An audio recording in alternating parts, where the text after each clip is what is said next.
Welcome back to the Ringside Boxing Show on the Grueling Truth Sports Network. I'm Dennis Taylor, and today we have another opportunity to catch up with Trisha Morrison, whose husband, Tommy the Duke Morrison, died September 1st, 2013 at the age of 44. Tommy is a former world heavyweight champion. Since that day, Trisha has really waged a relentless war against the notion that Tommy Morrison died of AIDS. Perception, she says, stems from a diagnosis of the HIV virus that was incorrect from the very beginning. And it wound up costing her husband his boxing career and tagging him with a stigma that still exists all these years later.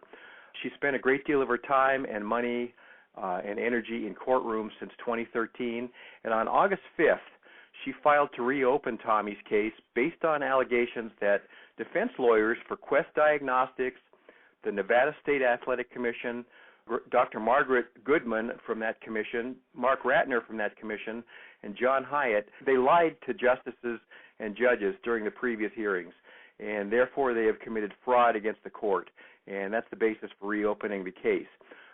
So if the courts reopen the case, the Morrison estate is going to argue once again that Tommy Morrison was never medically found to have either HIV or AIDS, that Quest Diagnostics never administered such a test in the first place, that an HIV AIDS test, it would have taken weeks to process, not a few days, which is what the Nevada State Athletic Commission claimed at the time, that the Nevada Commission and Quest produced fraudulent medical documentation, all of which destroyed Tommy's boxing career. All this dates back to 1996, when Tommy was scheduled to fight a guy named Arthur Weathers in Nevada, a fight that the Nevada Commission canceled, citing blood evidence that Morrison had HIV. Trisha, what you have discovered afterwards was that Quest Diagnostics, the company that provided the so-called evidence, actually had no such test at all for HIV. The New York Times subsequently conducted its own tests on Tommy, and those tests came out negative, meaning Tommy never had the HIV virus. So welcome back to the Ringside Boxing Show. Feel free to correct anything that I said that wasn't quite accurate or needs clarification. But first of all, how are you? Hi, Dennis. Thanks so much. I'm doing very well, thank you. And again, I appreciate you having me back on your show again. It's been 5 years, and yep, what you just said in a nutshell, you're absolutely correct. Okay. Well, we've discussed this next part several times on the show, but we should talk about it again for the benefit of people who didn't hear those interviews or don't remember them. A coroner's inquest was conducted on your late husband back in 2013, right after he passed away, to determine the cause of death. What did they find? Well, Dennis, it's what they did not find that's really important. What the mainstream media have never reported on Dennis is that 21 months before Tommy died, he had surgery on his chest for a tick bite when he was released from prison on what turned out to be a bogus felony fugitive arrest, which is totally separate other story. The surgeon in Tennessee left 12 foot of tightly packed surgical gauze in Tommy's chest for 1 week to rot undocumented. And that was in December 2011.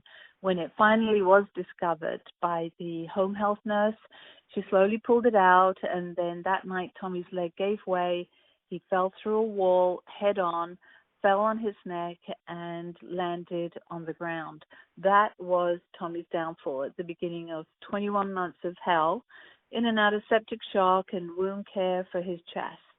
So during those 21 months, his blood was drawn and sent to the renowned Boston, Massachusetts General Hospital, which the defendants are claiming is part of a denialist group, which is not true, to their pathology department, and they found no virus in his blood.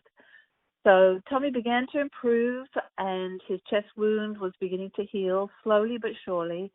So we were sent to Nebraska, to one of the very best rehab hospitals in the nation.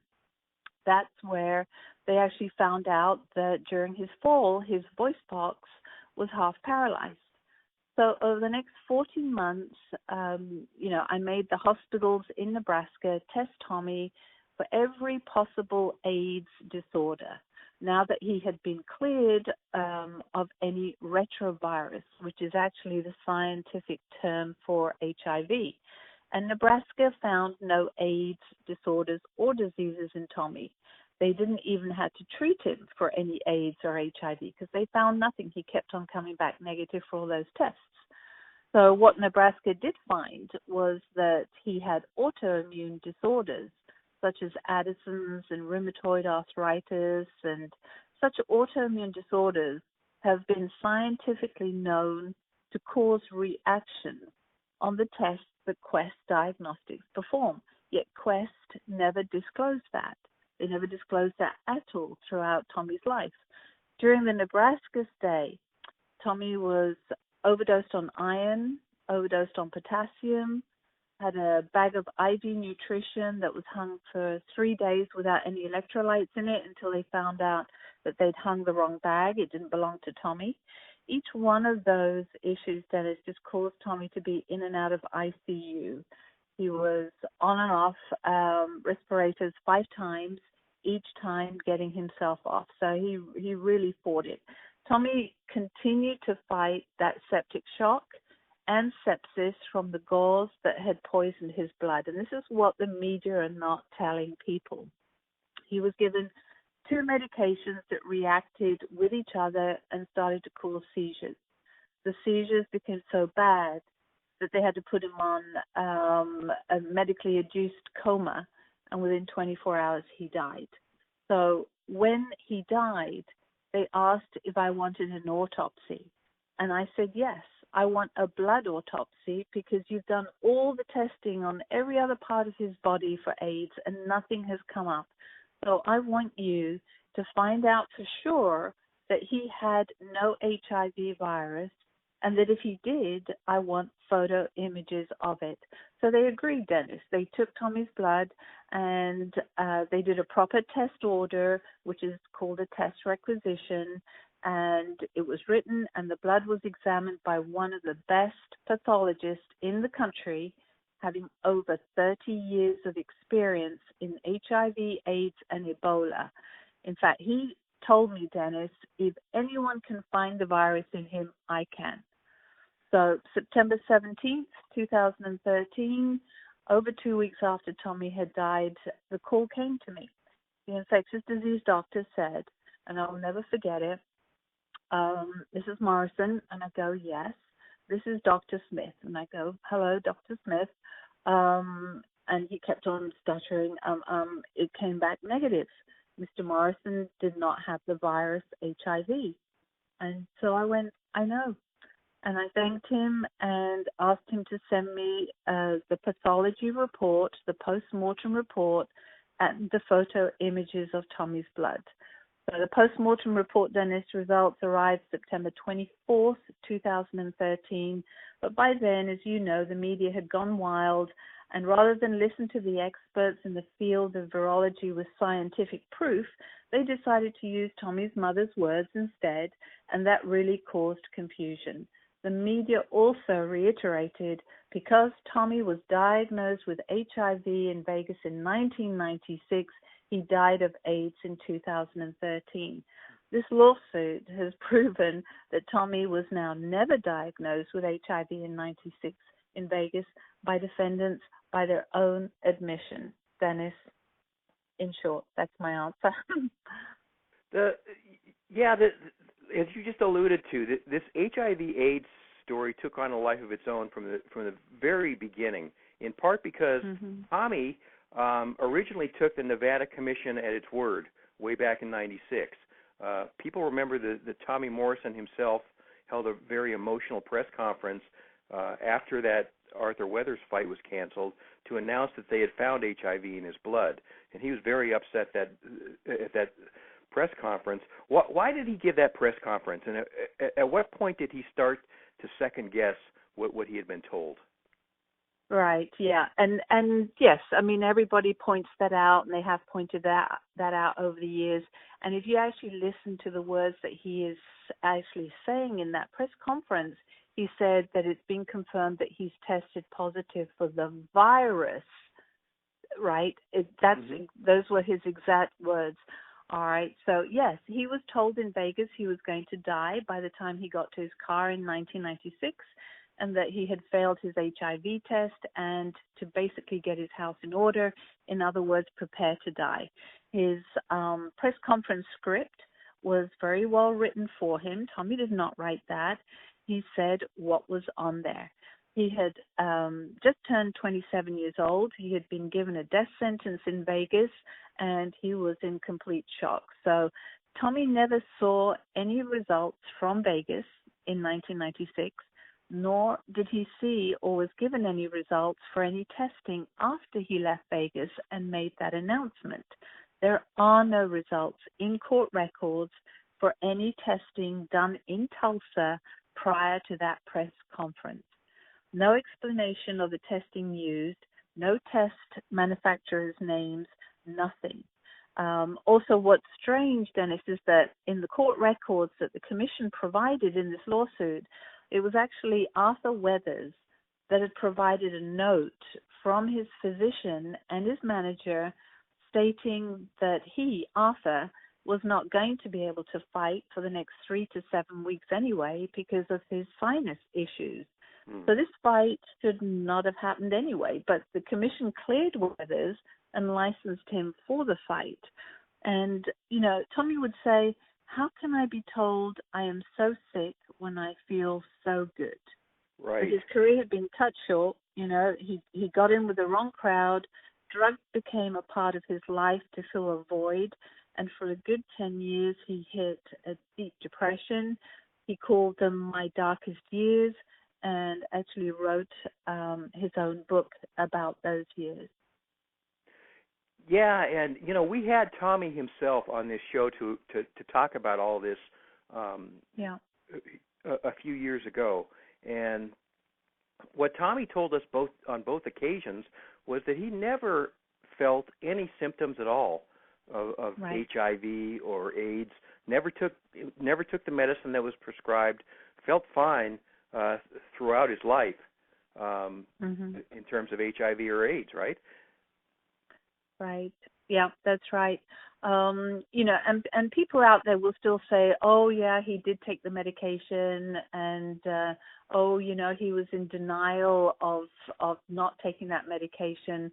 Well, you know, what's been discovered is that he has never had the actual virus HIV, that the test in Vegas did not detect the virus. HIV stands for human immunodeficiency virus. So in short, it's HIV. So if you're going to be tested for HIV, you're going to be tested for the virus, is what you're supposed to believe. The lab in Vegas should have made it very clear that the tests they used did not detect the virus. The lab should also let physicians and family and patients know that lab reports are not a diagnosis of HIV nor any other disease. It's the physician that makes the diagnosis, not the lab report and not the lab. The physician's job, Dennis, is to rule out any other ailments that could cause a false positive, a reaction to a test. And this was never, ever done for Tommy. Never done in Vegas, nor at any other time until 2012 and 2013 in Nebraska. So when people say, well, you know, why didn't he get tested again? Well, he did. He kept on being tested with tests that did not detect the virus. And for years, Quest Diagnostics have concealed this, mainly because Quest never told anyone that they did not test for the virus, nor that their lab reports are not a diagnosis. So this is all now public in Tommy's lawsuit, and Quest don't like that.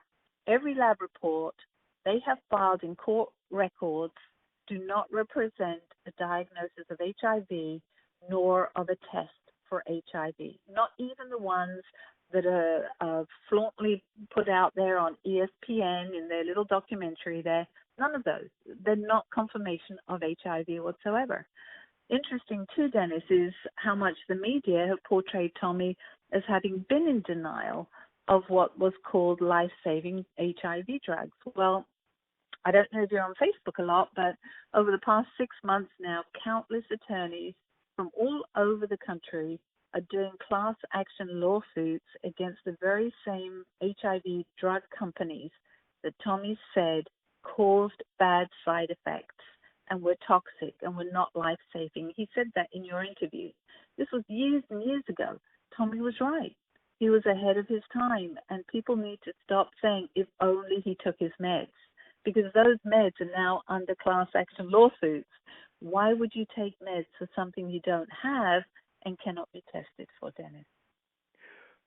Also, the New York Times tried to get to the bottom of this back in 2007, right? They commissioned a test of their own by an independent tester who also found no trace of the HIV virus. If Tommy's blood tested clean in 2007, and I think there were 3 tests actually that came out clean on him that year, does that mean that he couldn't possibly have ever had the HIV virus way back in '96?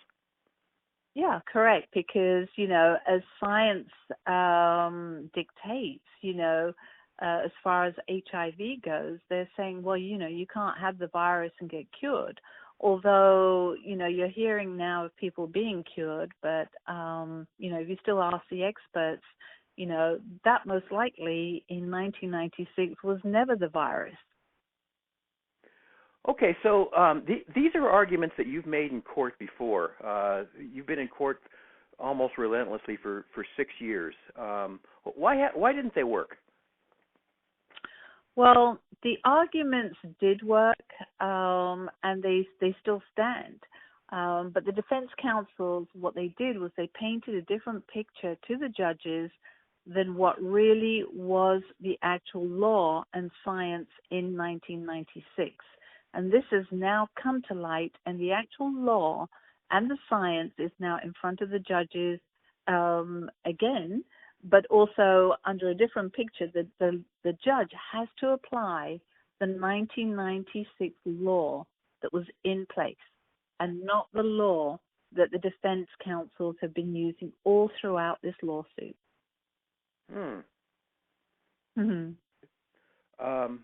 Okay, so you're asking the courts to reopen this case because lawyers for the defense lied to the courts about certain things, thereby committing fraud. That's what you're maintaining. What lies did they tell in previous hearings? All right. What that the tests they used detected the virus. They don't. That the statutes, the law in 1996 required blood to be drawn for hepatitis C and HIV. No, they didn't, Dennis. That was not the law in 1996. That the laws, statutes, they filed under penalty of perjury as existing and applicable to Tommy, and that he violated, and that's why they didn't license him in 1996. They did not actually exist, period. So that's what I am telling the judges. Look at this again, because they have told you that these statutes existed in 1996. And just to give you an idea, a statute is a law that they have to go to the Nevada legislature, get approved and adopted before they can enforce. So they've quoted a law, NAC 467.027, Section 3B, 138 documents, Dennis, and that did not exist in 1996. They quoted NRS 467.100, Section 2, in 2 documents. That also didn't exist in 1996. They quoted 467.100, Section 3. That also didn't exist, and they quoted that in 35 documents under penalty of perjury. And there's another one, 467.1005, and that didn't exist, and they've quoted that in 21 documents. So tell me that's not painting a different picture to a judge saying, hey, Tommy Morrison violated all these statutes in 1996. That's why we didn't give him a license, and that's why we kicked him out of boxing. And I'm going, Your Honor, those laws actually now, after having researched them, never actually existed in 1996. And so that's where we are right now, Dennis. You've actually taken this court all the way to the U.S. Supreme Court. That just happened a few months ago, and they declined to hear it. Why did they make that ruling? Yeah, U.S. Supreme Court is a tough place. This case actually went from the Nevada court, federal court, to the Ninth Circuit Court of Appeals in San Francisco. It then went from San Francisco to the United States Supreme Court in Washington, D.C. And every year, high-powered attorneys that are actually admitted into the U.S. Supreme Court are allowed to file in the U.S. Supreme Court. So you don't get many of us people that are pro se that do it without an attorney. But as many as 16,000 cases are filed each year, and Tommy's was one of them, right? But only 7,000 actually go through to the next stage, and Tommy's was one of them. But only 1% out of those 7,000, which is 70 cases on average, actually go through to the final hearing stage in front of those justices. And Tommy's case was not one of them. In fact, if you look at the cases for that year, you'll find probably a quarter of them were actually against Donald Trump, right, the president, right? So of course Tommy's case is like, oh, he's gone. We don't need to listen to that. And I spoke to the U.S. Supreme Court when they denied it, and they said it's not because it didn't have merit. It's because the caseload does not permit the U.S. Supreme Court to accept all cases. So the case was closed in November 2018 with actually some new unanswered questions by the defense counsel in front of the U.S. Supreme Court. I brought up those laws and statutes at that time. And then this led me to then continue after they closed it to do a further due diligence to find out the answers to those questions that the commission and the lab would not answer in November 2018 in front of the U.S. Supreme Court. So this then required me to start digging into the Nevada legislature and researching the Administrative Procedures Act. So it was a lot of work, Dennis. When you go back to Nevada, are you likely to be arguing in front of the same judge that ruled on you before, or might it be a different person? Well, that's very interesting because I did check when I called the court in Nevada. Currently, the main judge, the Honorable Richard F. Boulware II, is the presiding judge on the case. And then the U.S. Magistrate Judge, her name was Honorable Magistrate Judge Peggy A. Lean, and she has since retired and has been replaced by another judge that was a public defender, but it's just come on board. So those are the two that we have to actually name on the paperwork that we put to the court. What's your level of optimism that the verdict might go your way this time, at long last?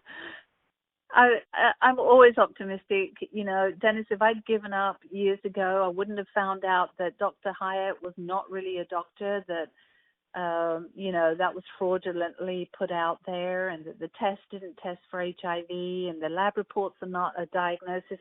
And, if I hadn't gone and carried on and on and on, I would never have got all these answers. So, Dennis, I'm going to say it is going to go our way, all right? Because there is now evidence of the attorneys having committed misconduct and fraud upon the court, the judges have got to recognize that. And the defense counsels, in particular, the Nevada Attorney General's office, fraudulently misrepresented and concealed the law at the time their actions against Tommy took place in 1996.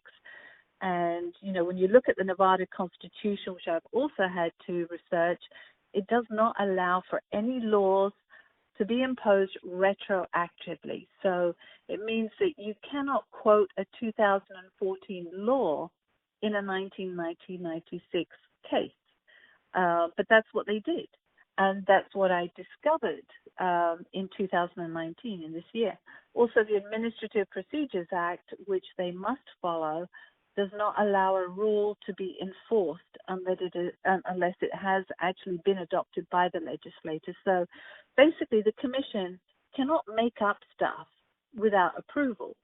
And defendants and their attorneys knew this because they're the ones that have to abide by the law. They're the ones that make the law. So just to give you an idea, in one of the papers that they filed, the Attorney General himself says, citing the 2014 version of the NAC and NRS instead of the 1996 version was an inadvertent oversight that resulted in harmless error.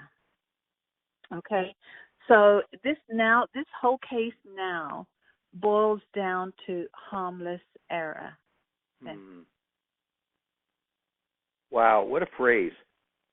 Yeah. Trisha, do you feel like you could pass the bar in Nevada or California? You know what? Dennis, no, because I'm too honest, right? I probably would never pass the bar. Goodness me, I did not honestly know that attorneys could be so corrupt, right? And could lie in front of a judge under oath. I cannot wait to see the judge's face. I really hope he calls us all into court. I'll walk in there, Dennis, with my backpack, and hopefully on my side of the court, I'll have all Tommy's fans and all the heavyweights, people that have supported me during this case, and I'll stand there. But every time I go into a taxi to go to the court to file papers, and I have everything bundled up like an attorney, they all ask me, what case are you working on today? And I have to laugh, right? But I have had to learn a lot about the law, and that's all I want this judge to do, Dennis, is to apply the law in this case. Do you have a legal team, or are you going to be arguing this yourself? Okay, the legal team is you and me, Dennis, wow. and all of Tommy's fans. If it's me.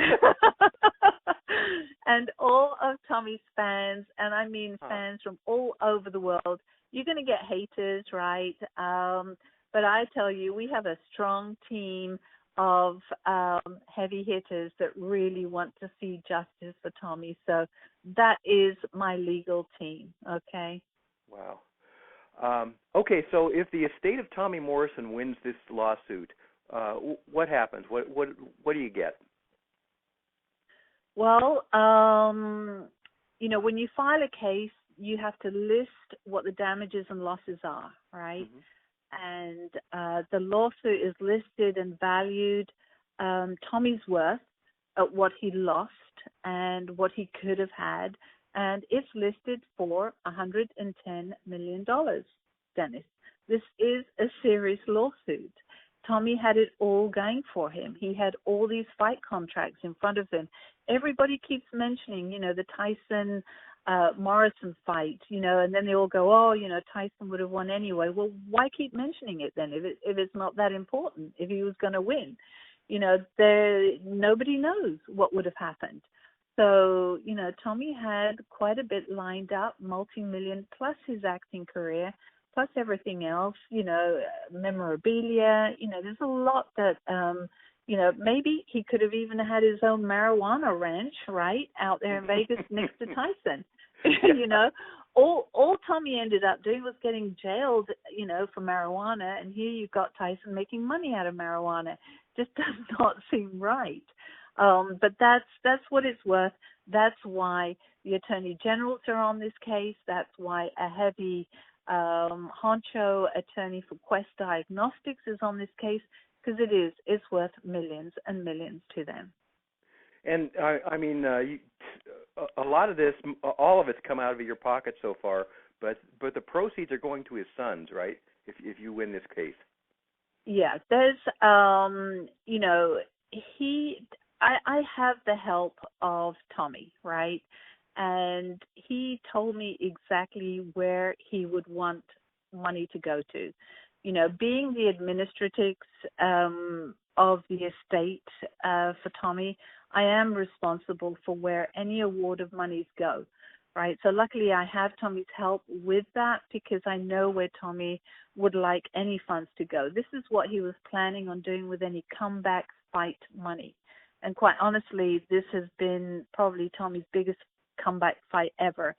And in fact, I've listed it here. I'm going to read off, right, what he wanted. He wanted to give each of his sons $1 million and to make sure that they had their teeth done. That was important, right? He hated his own teeth, and he wanted to make sure each of his children's teeth looked great. He wanted to buy his mother a house because she had always lived in trailers and rented. He wanted to buy his sister a house and make sure that she never struggled again health-wise. And, of course, his sister has since passed away this past year, also at a young age, but has left a son and daughter that would need to be taken care of, so money would go to them.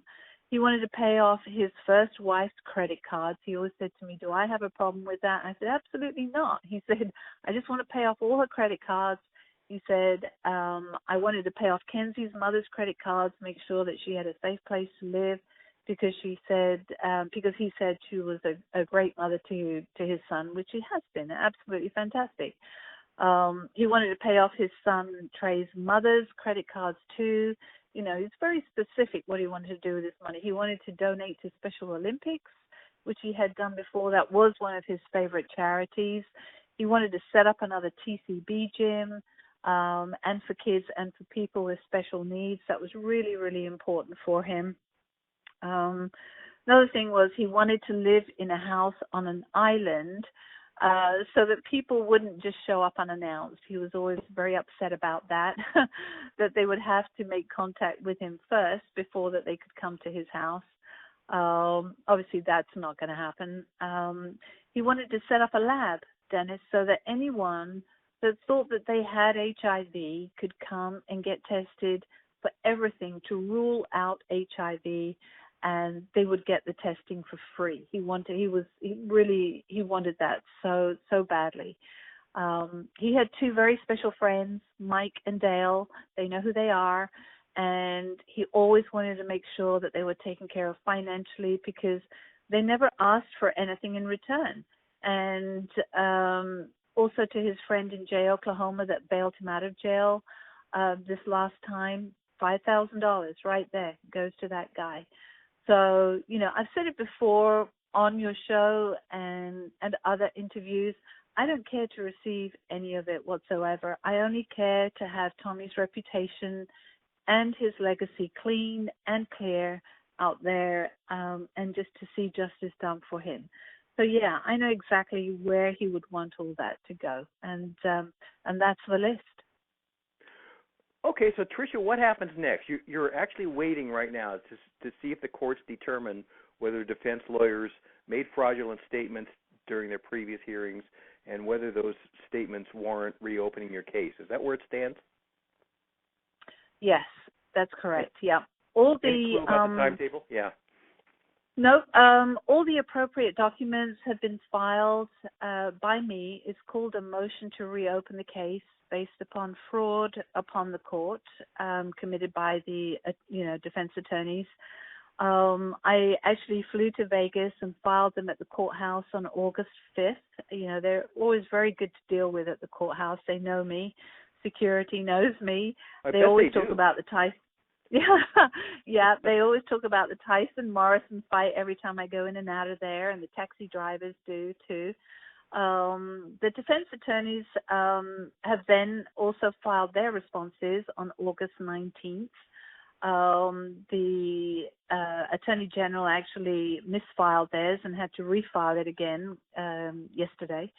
Now citing harmless error, Dennis, again, harmless error. I couldn't believe it. That's what they're filing back with. So I filed my replies, which got filed on August 23rd. So everything is now in front of the judges. I do not know how long it will take. Maybe a day, a week, I don't know. I don't know if the judge will make a decision without meeting with all of us in court, or whether he will schedule a time for us all to attend court and and do it that way and speak under oath. That is what I would like, is to actually go to court, stand there in front of the judge, and also watch them standing in front of the judge and have him asking the same questions as what I have put on those documents. So I don't know, Dennis. I don't know how long it's going to take. Okay, well, speaking of Nevada's Attorney General, this is interesting. An interesting development on just Friday, this past Friday in Las Vegas. Yeah. The Nevada's Attorney General turns out is from the same Attorney General's office that has been assigned to Tommy's case. A man was released from prison after 33 years on death row because of, quote, disturbing prosecutorial misconduct, unquote. Is this anything your legal team might be able to use? And by your legal team, I guess we're talking about you. Yeah, or rather, talking about the judge. I mean, he has to be on my legal team too. Yeah, how about that? You know, someone had posted on Facebook about a guy that had been on death row for 33 years and was released this past week. So, again, it shows that, you know, there are people out there that don't give up on people, right? This happened in Vegas as well. So I looked into the case and I found the legal team that were wanting this guy to continue to be on death row was actually the Attorney General's office, the same Attorney General's office that basically put Tommy on his death row in 1996. So in a nutshell, the Attorney General's office did not have clean hands in that case. They withheld evidence that could have assisted that poor guy in being a free man. For example, like the blood found on that man after recent testing for DNA found that it was not the blood of the murder victim, and I guess the defense attorneys knew that. The whole deal is so similar to Tommy's story. Here, you know, here I'm accusing the Attorney General of withholding and concealing evidence, and bam, this happens too in another case. So, yeah, perhaps the judge will use that case in reference to Tommy's and not think, oh my goodness, this is some widow that's, you know, biting at my ankles with this case. He's going to go, well, wait a second, you know, Tommy's case is complaining about the Attorney General's office not disclosing information and, you know, misconduct in their case. And, you know, we just let this guy out of jail that was on death row and served 33 years. So let me look into this. That's what I'm hoping and praying for, Dennis.